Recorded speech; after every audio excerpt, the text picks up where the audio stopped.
बिस्मिल्लाहिर्रहमानिर्रहीम। आज एल्डिहाइड और कीटोन्स की रिएक्टिविटी पढ़ते हैं। ये अ, इनके बहुत ज़्यादा एप्लीकेशंस है रिएक्शन के हवाले से।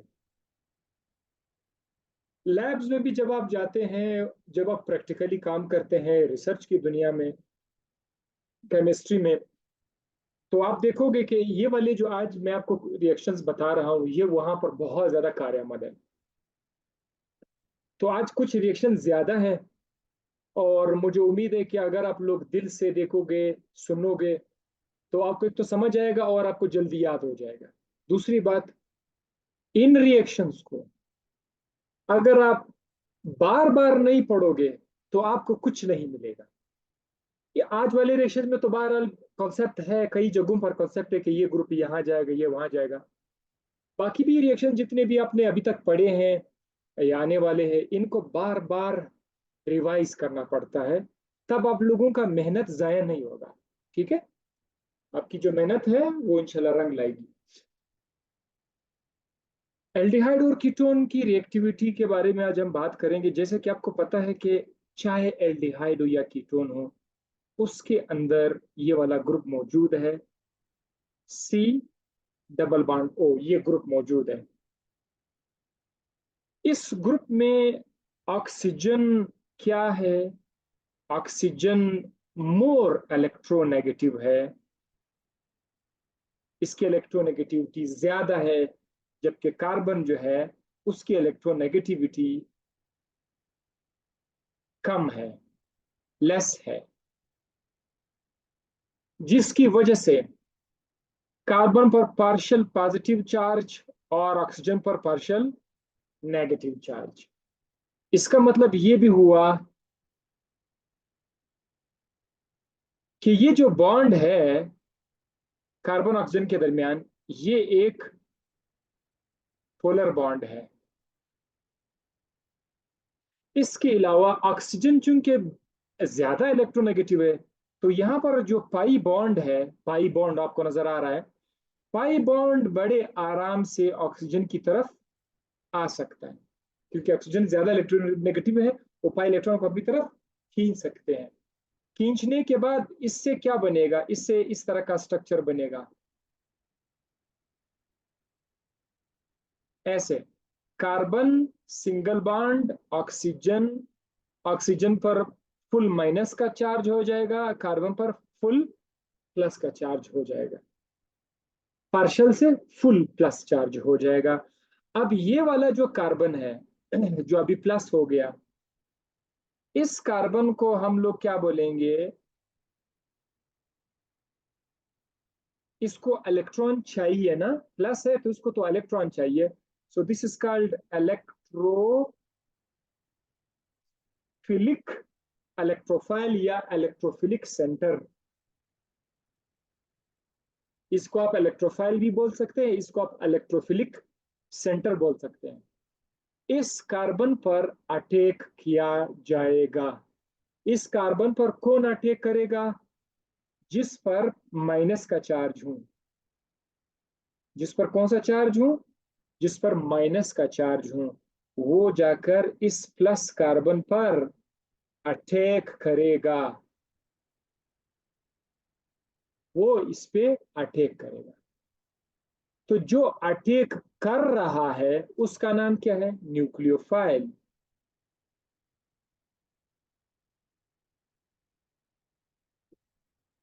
इसका मतलब ये हुआ कि एल्डिहाइड और कीटोन में जो सबसे ज्यादा मेजर इंटरेस्टिंग रिएक्शंस है, वो है न्यूक्लियोफिलिक एडिशन। क्योंकि अब आपको पता चल गया कि बाहर से अटैक कौन कर रहा है? न्यूक्लियोफाइल अटैक कर रहा है। तो वो न्यूक्लियोफाइल जाकर एल्डिहाइड के अंदर ऐड हो जाएगा, एल्डिहाइड के अंदर ऐड हो जाएगा। इसीलिए इसका नाम रखा गया है nucleophilic addition reactions. Nucleophilic addition reactions, ये था रिएक्टिविटी के हवाले से। आपको एक बात मैंने बता दी, एल्डिहाइड और कीटोन में एक चीज तो अब आप लोगों ने नाम सुन लिया, न्यूक्लियोफिलिक एडिशन रिएक्शंस, अब आपने देख लिया। अब मैं आपको थोड़ी सी समरी बताऊंगा कि आगे हमने कौन कौन से रिएक्शंस पढ़ने हैं और कैसे पढ़ने हैं। अगर आप एल्डिहाइड और कीटोन के रिएक्टिविटी के बारे में बात करते हैं, तो एक तो अभी अभी आपको पता चला कि एक जो मेजर रिएक्शन है हमारा, वो है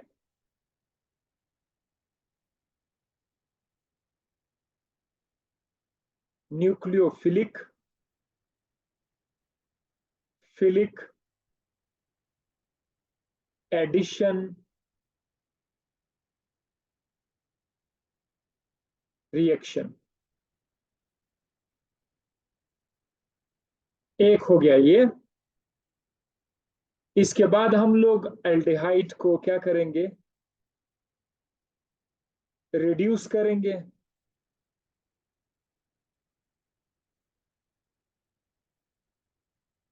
इसके बाद हम एल्डिहाइड को जाके ऑक्सीडाइज करेंगे। इसकी ऑक्सीडेशन की अलग रिएक्शन है, रिडक्शन की अलग रिएक्शन है। न्यूक्लियोफिलिक एडिशन सबसे ज्यादा टाइम लेते हैं, इसमें बहुत ज्यादा रिएक्शन है।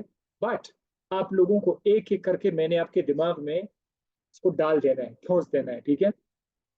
न्यूक्लियोफिलिक एडिशन रिएक्शन दो तरीकों से हम लोग आगे जाके पढ़ेंगे इंशाल्लाह। एक रिएक्शन जो है उसका नाम है बेस कैटालाइज्ड,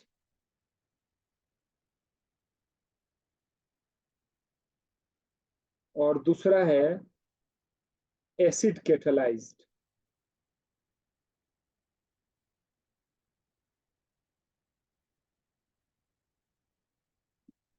जो बेस कैटालाइज्ड रिएक्शंस है उसमें 5 तरह के रिएक्शंस होंगे। हम आपको 5 तरह के रिएक्शंस उसमें कराएंगे, और इन 5 में से बहुत ही मशहूर रिएक्शंस भी आएंगे, जैसे aldol condensation reaction, Cannizzaro reaction, haloform reaction, iodoform, बड़े मशहूर रिएक्शन आ रहे हैं।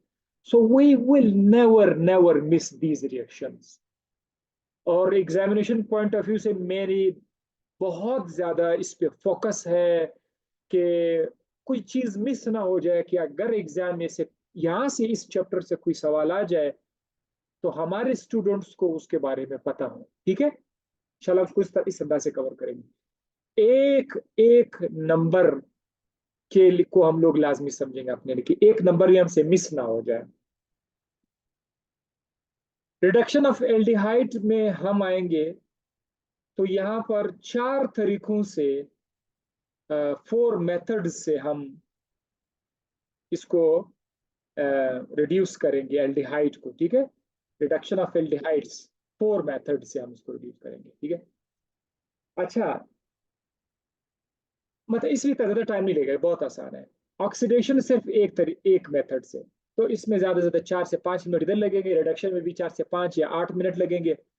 बाकी बहुत ज्यादा टाइम जो है न्यूक्लियोफिलिक एडिशन रिएक्शन में, बेस कैटालाइज और एसिड कैटालाइज जो है, इसमें 4 3, हाँ,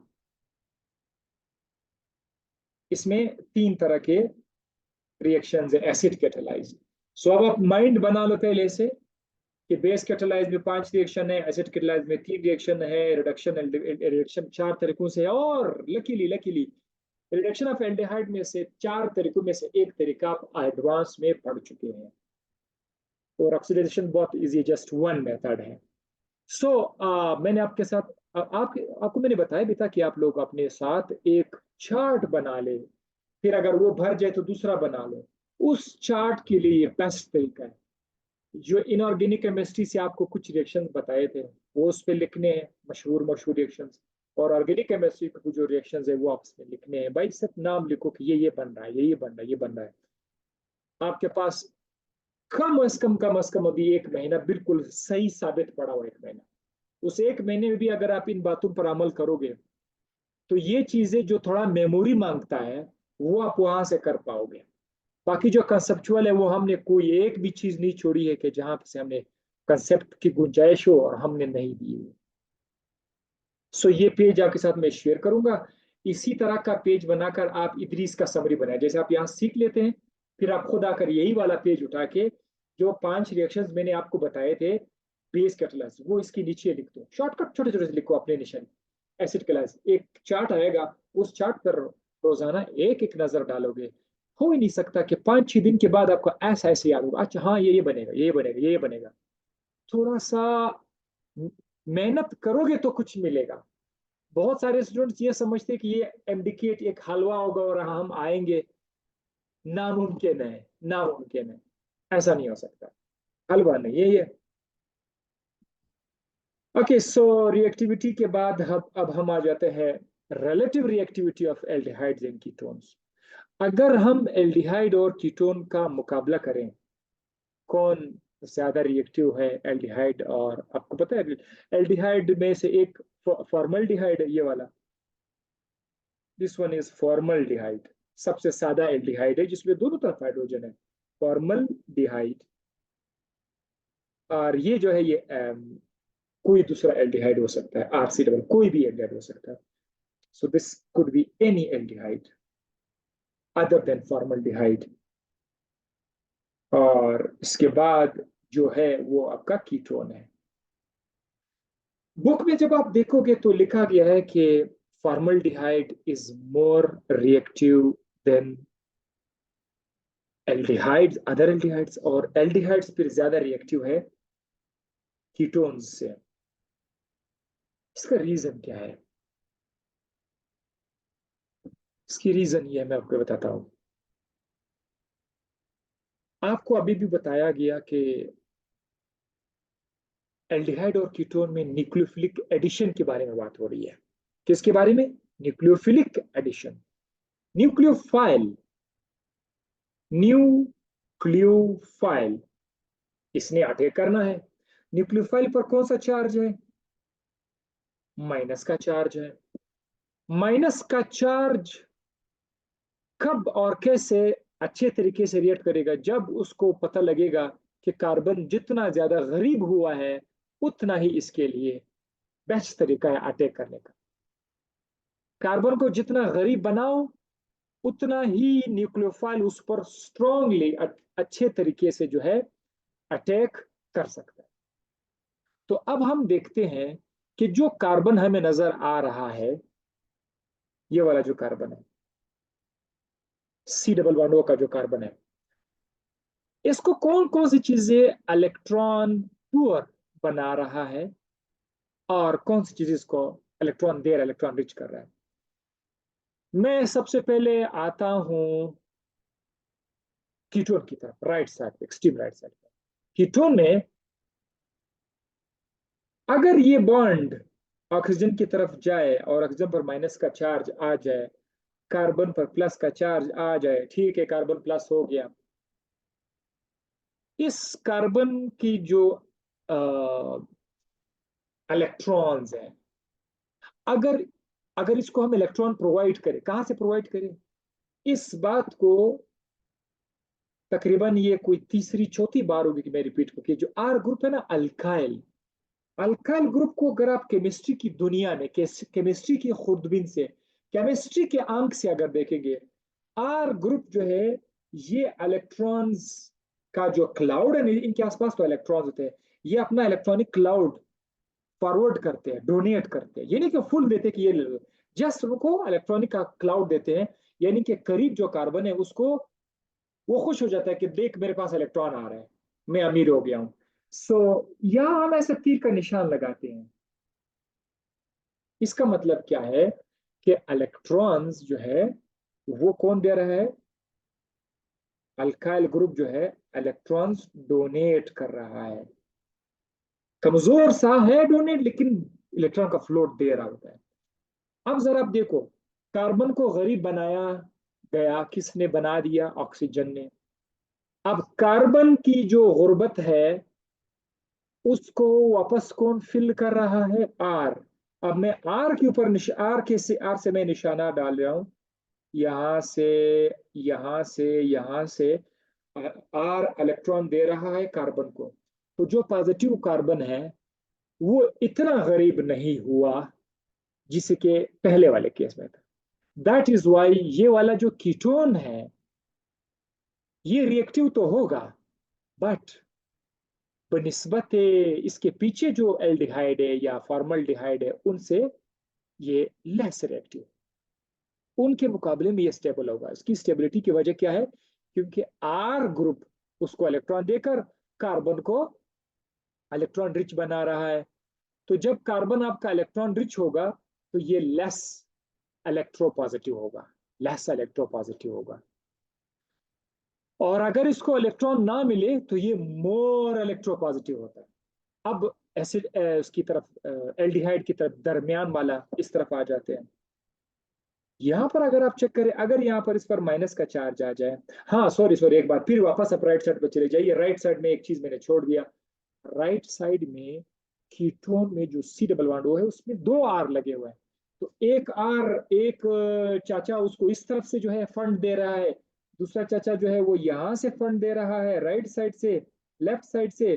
तो कार्बन काफी ज्यादा इलेक्ट्रॉन रिच हो रहा है, मतलब उस पर आसपास से इलेक्ट्रॉन का वो क्लाउड आ रहा है। तो कार्बन जितना ज्यादा इलेक्ट्रॉन रिच होगा, इसकी रिएक्टिविटी कम हो जाएगी। बात खत्म, सादा अल्फाज में ये आप लोग उर्दू में लिख लो।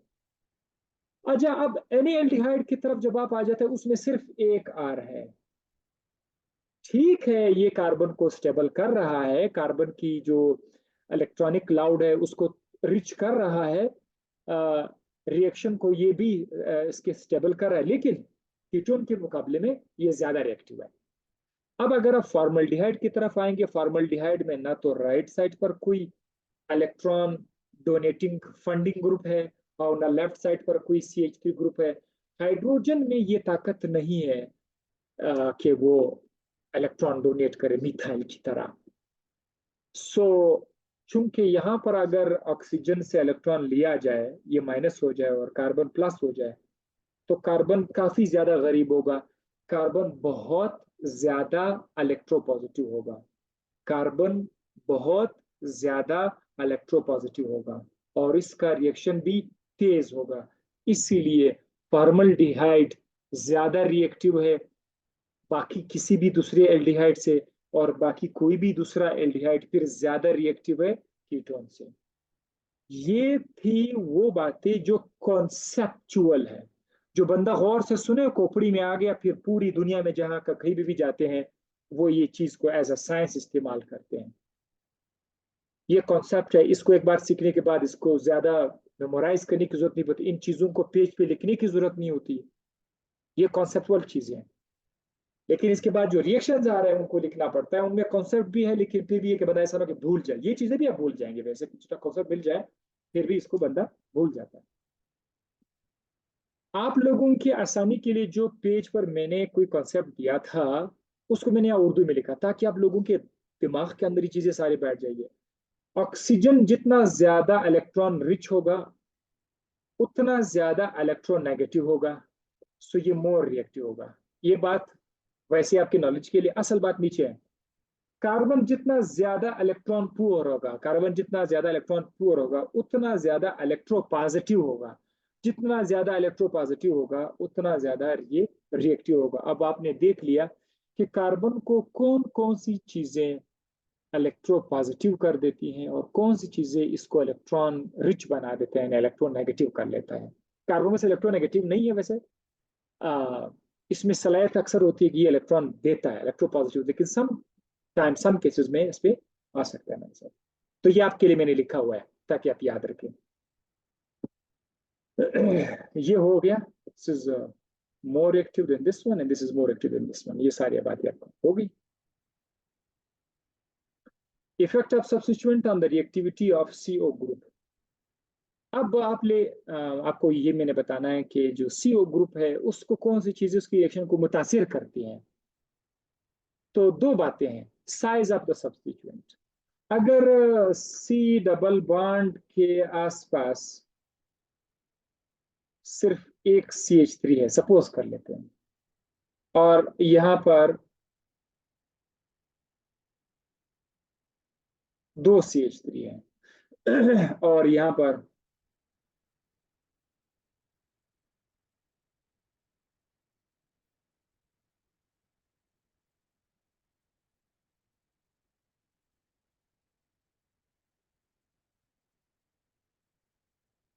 ये 3 मैंने कंपाउंड्स आपके लिए मैंने लिखे हुए हैं। सबसे पहले सब्स्टिट्यूएंट्स आपके यहाँ पर क्या है, ये वाले जो आप देख रहे हैं ये आपके सब्स्टिट्यूएंट्स है, ठीक है। हम देखेंगे कि यहाँ पर राइट साइड में, यहाँ पर इसमें कोई सब्स्टिट्यूएंट नहीं है, तो न्यूक्लियोफाइल के लिए, ए माइनस न्यूक्लियोफाइल के लिए अटैक करना स्लाइटली इजी होगा। चलो मैं इसको हाइड्रोजन से बना देता हूँ, बस ठीक है, सही है। और यहां पर इस दूसरे वाले केस में दरमियान में जो पड़ा हुआ ये वाला, इसमें इलेक्ट्रोफाइल के लिए कार्बन पर अटैक करना मोर इजी होगा, उससे भी ज्यादा इजी होगा। ये आपको वैसे भी पता है कि कीटोन के मुकाबले में एल्डिहाइड ज्यादा रिएक्टिव, वो तो वैसे भी आपने पढ़ा था, लेकिन मैं आपको कुछ और बताता हूँ। एक और रीजन भी है, वहां पर 2 मिथाइल ग्रुप है, इस एल्डिहाइड में 1 मिथाइल ग्रुप है।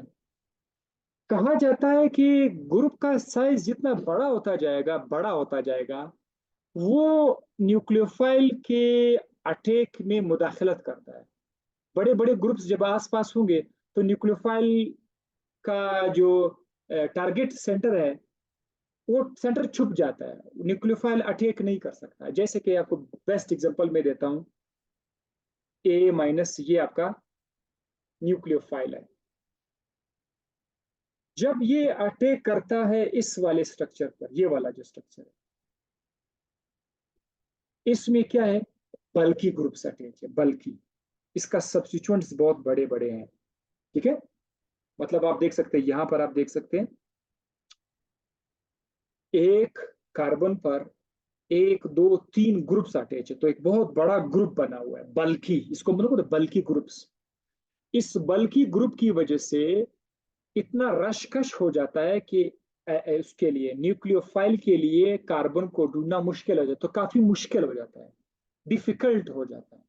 यहाँ पर रिएक्शन बहुत ज्यादा, एक तो वैसे भी कीटोन वो है लेस स्टेबल है, सॉरी स्टेबल है, और जब इस तरह के बल्कि ग्रुप्स आ जाते हैं तो वो उसको और भी स्टेबल बनाते हैं, यानी रिएक्शन के चांसेस और भी मुश्किल हो जाते हैं, चांसेस और भी कम हो जाते हैं। सो इसको हम बोलते हैं स्टेरिक इफेक्ट। ये एक बार पिछली बार भी डिस्कस हुआ था, अब दोबारा आ गया। तो यहाँ पर मोर स्टेरिक इफेक्ट है, यहाँ पर क्या चीज है, मोर स्टेरिक इफेक्ट। तो आपको मैंने ये बताना है कि अल्डिहाइड और कीटोन का जो रिएक्टिविटी है वो डिपेंड करता है कि इसका सब्स्टिट्यूएंट का साइज छोटा है बड़ा है। छोटा सब्स्टिट्यूएंट है, थोड़े हैं, रिएक्शन आसान होगा, ज्यादा सब्स्टिट्यूएंट है, बड़े हैं, तो रिएक्शन मुश्किल होगा। बस आपने ये याद रखना है। क्यों बोलना है आपने, बोलना है क्योंकि ज्यादा ग्रुप्स जब आएंगे रशकश बढ़ जाएगा, अटैक मुश्किल हो जाएगा। This is called steric effect. को बताए स्टेरिक इफेक्ट या स्टेरिक हिंड्रेंस आप उसको। अब लिखा क्या हुआ है, larger group sterically hinder. Hinder या हिंडर का मतलब क्या है, वो रुकावट बनाना, रुकावट। The approach of nucleophile, nucleophile के पहुंचने में वो रुकावट बन जाते हैं। न्यूक्लियोफाइल पहुंच ही नहीं सकता तो रिएक्ट कैसे करेगा।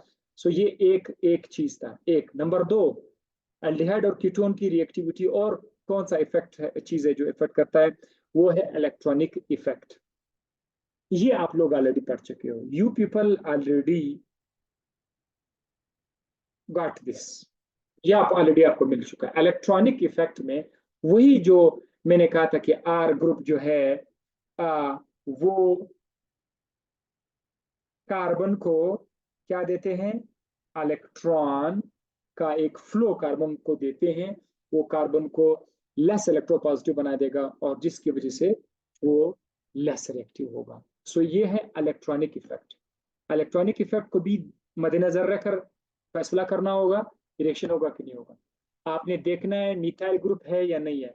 मिथाइल ग्रुप है, एक मिथाइल ग्रुप है, थोड़ा सा स्टेबल करेगा, 2 मिथाइल ग्रुप है और स्टेबल करेगा। सो ये आपके जहन में होगा, ये ऑलरेडी आप लोग पढ़ चुके हैं। अब हम एल्डिहाइड एंड कीटोन्स के रिएक्शन की तरफ आते हैं। जैसे कि आपको मैंने समरी में बताया था कि 3 तरह के रिएक्शंस हैं, न्यूक्लियोफिलिक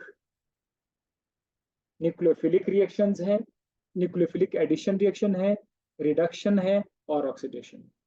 अब हम न्यूक्लियोफिलिक एडिशन रिएक्शन स्टार्ट करते हैं। न्यूक्लियोफिलिक एडिशन रिएक्शंस दो तरीकों से हम पढ़ेंगे। एक है बेस कैटालाइज, यानी बेस के अंदर उसको करके देखेंगे, और एक है एसिड कैटालाइज। तो एसिड कैटालाइज बाद में करेंगे, अभी बेस कैटालाइज करते हैं। बेस में कौन कौन सी रिएक्शन है, so सुनते जाओ। The base reacts with reagent and generate nucleophile which attack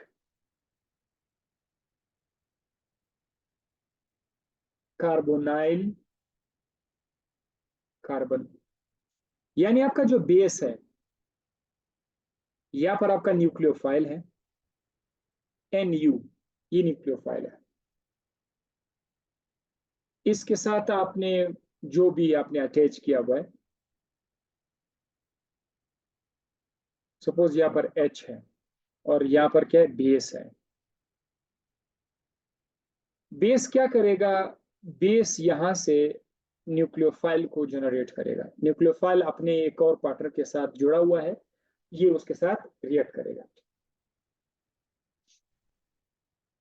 अब इससे क्या होगा, आपका न्यूक्लियोफाइल NU, न्यूक्लियोफाइल को जस्ट मैं आसानी के लिए NU लिख रहा हूं, NU पर क्या आएगा, माइनस का चार्ज आएगा। ये आपका न्यूक्लियोफाइल तैयार हो गया। किसने ये तैयार किया, बेस ने तैयार किया। बेस बेस के एग्जांपल्स आ जाएंगे। अब क्या होगा कि आपका जो C डबल बॉन्ड O, जिस पर पार्शियल माइनस चार्ज है, और इस पर यहाँ पर R लगा हुआ, यहाँ पर भी R लगा हुआ है, ये जो न्यूक्लियोफाइल है ये यहां पर आकर इस कार्बन पर अटैक करेगा, इस कार्बन पर अटैक करेगा। जब इस कार्बन पर अटैक करेगा, सो क्या बनेगा, R C के पास डबल बॉन्ड है, और आपको ये भी पता है कि C के ऊपर ऑक्सीजन भी है, ऑक्सीजन इलेक्ट्रोनेगेटिव है। तो ये जो पाई बॉन्ड है ना, ये वाला जो पाई बॉन्ड है, ये ऑक्सीजन अपने पास बुला लेगा, ऑक्सीजन पर माइनस का चार्ज आ जाएगा।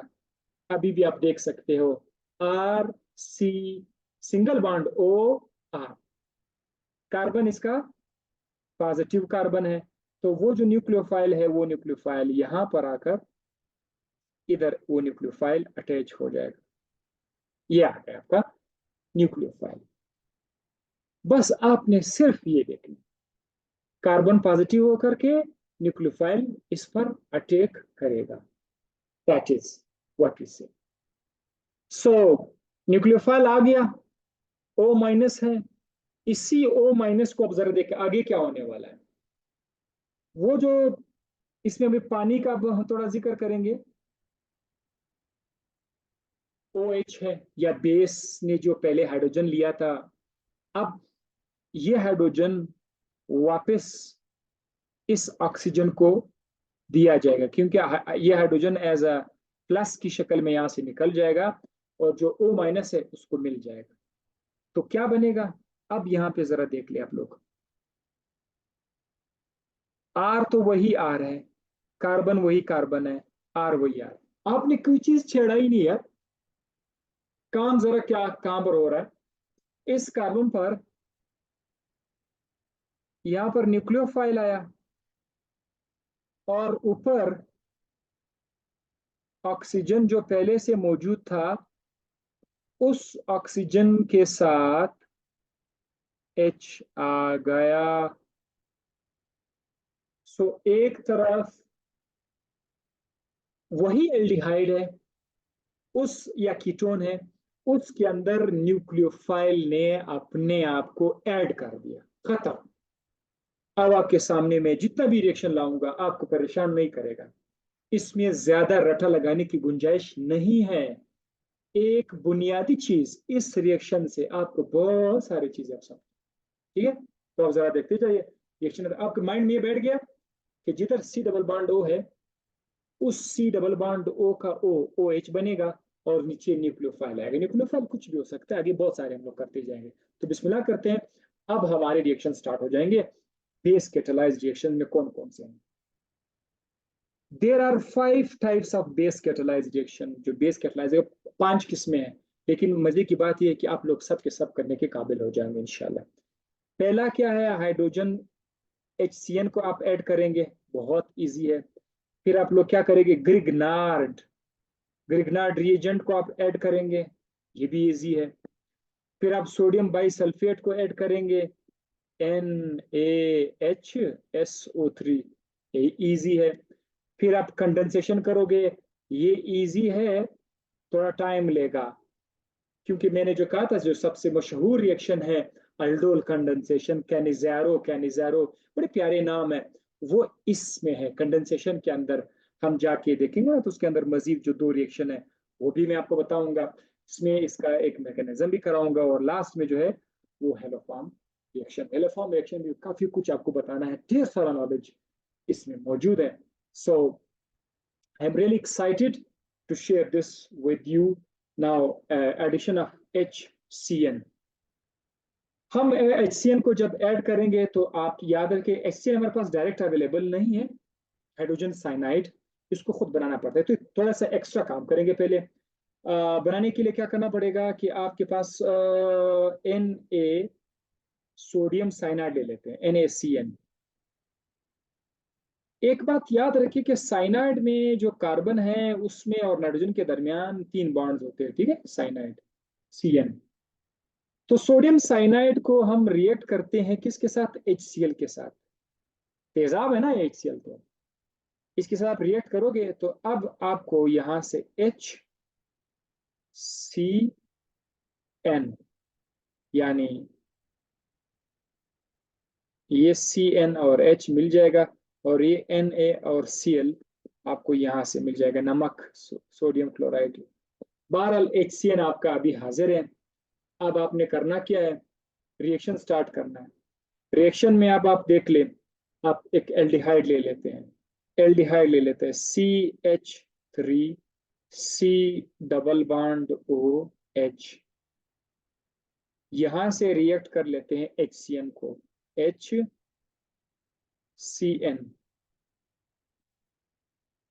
बस आपको मैंने ये बताना है कि न्यूक्लियोफाइल यहां से कौन सा जनरेट होगा, जो साइनाइड है ना CN, ये न्यूक्लियोफाइल है।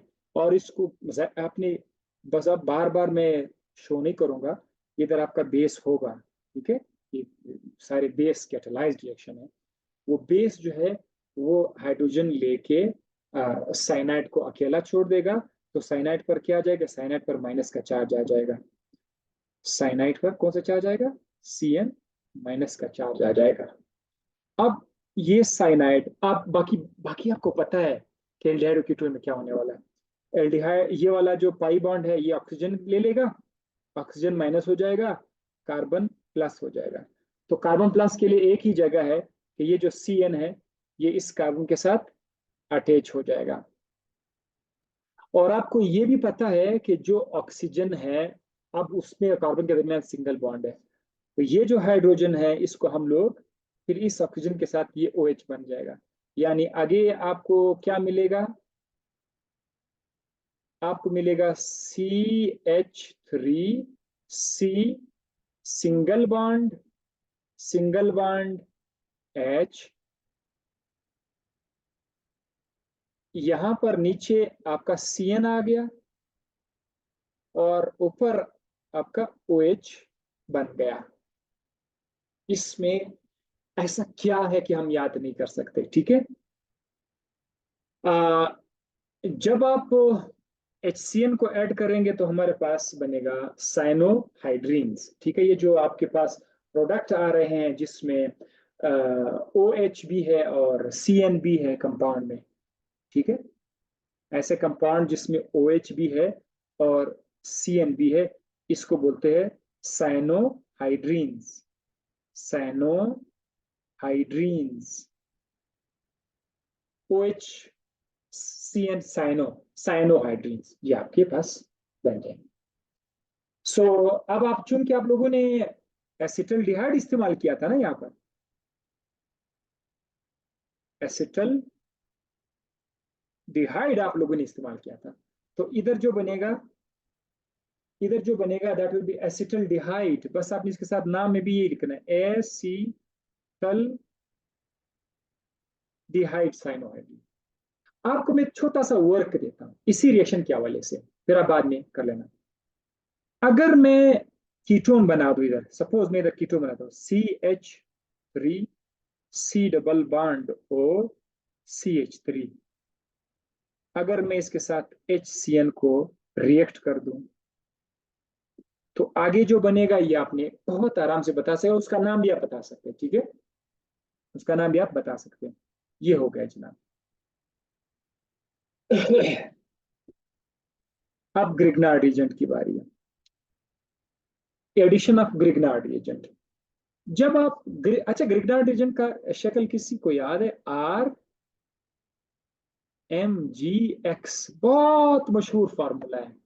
आर कुछ भी हो सकता है, एक्स कुछ भी हो सकता है, लेकिन मैग्नीशियम होगा। This is Grignard reagent. Grignard reagent वो ऐसा स्पेशल कंपाउंड है जिसमें हमने ये बताया था आपको कि इस पे आर पे माइनस का चार्ज होता है, बाकी आर में से प्लस होता है, लेकिन यहाँ पर आर पर माइनस चार्ज होता है, और अक्सर ये बॉन्ड हम तोड़ के हम लोग अपना रिएक्शन कराते हैं। सो टाइम नेक्स्ट उसमें लेक्चर में हम मजीद भी इसके हवाले से पढ़ेंगे। इसमें आपको इतना याद रखना चाहिए कि जब आपका ग्रिग्नार्ड एजेंट एल्डिहाइड कीटोन के साथ रिएक्ट करेगा, क्या बनेगा? एडक्ट बनेगा। और उसकी मजीद तफसील तसल्ली से दूसरे लेक्चर में पढ़ते हैं।